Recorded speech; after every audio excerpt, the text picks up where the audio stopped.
Now let's talk about a little bit of what it's called flow control. And as the name says, we're going to be controlling the execution flow of our game, or in this case specifically, of our blueprint. Right now, we can make it go up and down by clicking on these events, but we want this to be automatic. We could have something like this if we want to just do it quickly, like ask for a delay. And this delay also is part of the nodes that will let you control the flow. We can give it a duration, and after a certain seconds, in this case 1 second, I can call platform down. And this part, do not copy it, just look and and see what I'm trying to explain here. And okay, the platform up will get a delay. It will call the platform down. I will do the same thing in the platform down. And after that, I'll call the platform up. And if I want to start this, I can go to the begin play and call any one of them. I'll just call platform up.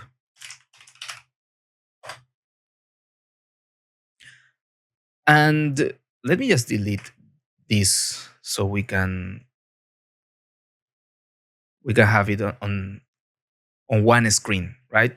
And if we test this, we can go here and test it, or we can even click here and it will create you a small window. The thing about it is that I'm now playing the game. So what I want to do is here just click as simulating.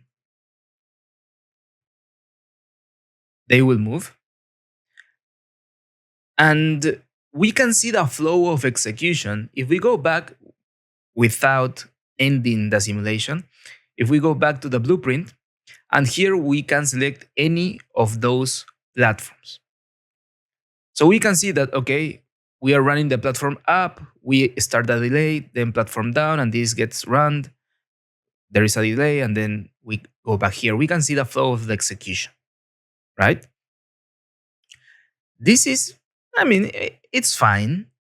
But the problem with this is that this delay node won't run if I just come here and click on platform down. Oh, I guess it does run. It used to not run.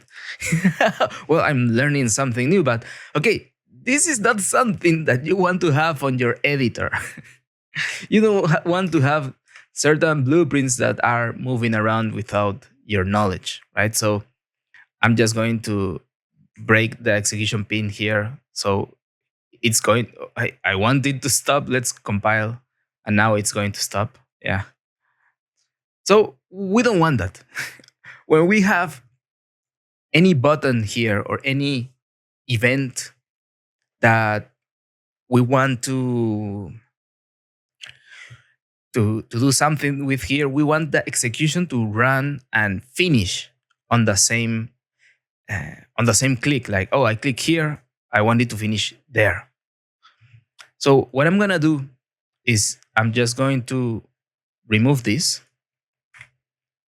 and I'm going to create its own event for the movement of the platform, right? So custom event, we can call it uh, platform movement, or start, even better, start platform movement. Here in the begin play, we're gonna call the start platform movement, because when the game starts, it's gonna call this immediately, and whatever is here is gonna get executed. So first, I want to, okay, platform up.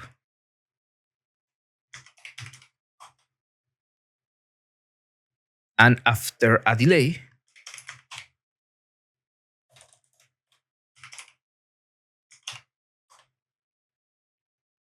let's put 1 second. I can put platform down.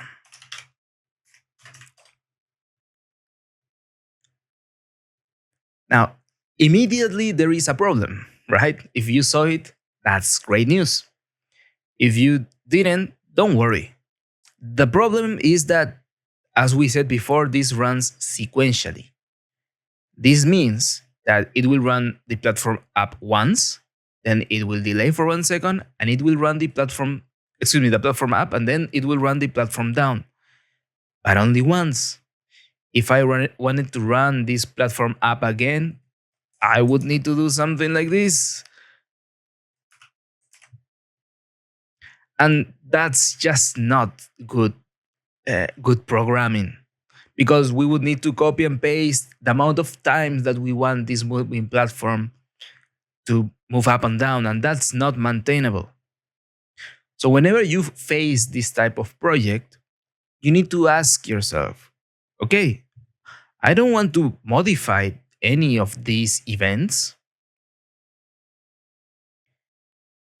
So what could I do?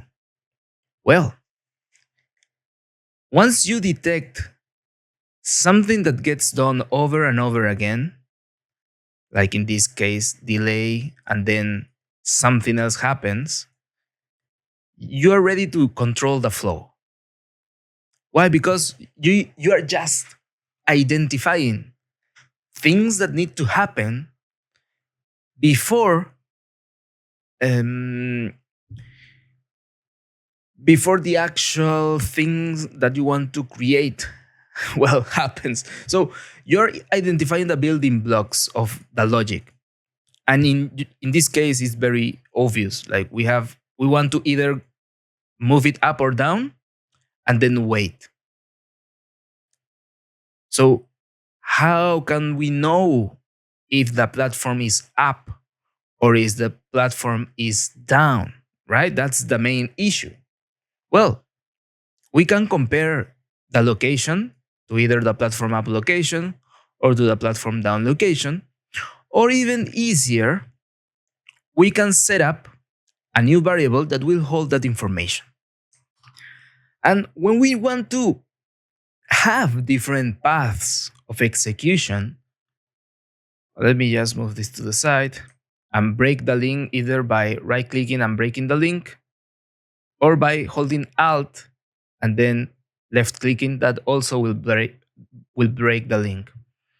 So if we want different paths of execution, we want the node called the branch node. So let's type branch, and you will see that it's under utilities, flow control, which is the main topic of this video. And the branch has these two output pins. One will happen if the execution is true, for example, platform up. And if the execution is false, if this condition is false, then we will do the platform down. Now, the condition right now is true, so it will always execute the platform up. And now the condition is false, so it will always execute the platform down. This is something that we can feel and we can change. So we can compare, for example, the platform location. Let me just copy and paste this here and ask it if it's this current location, for example, equal,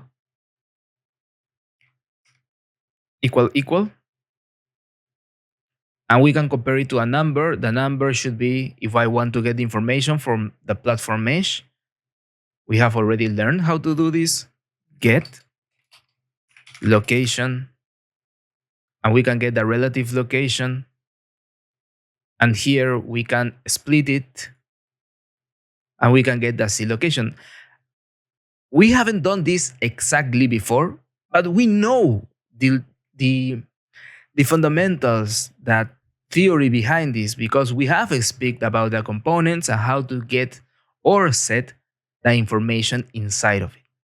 So now we can check, hey, is this location equal to the current location of my platform mesh?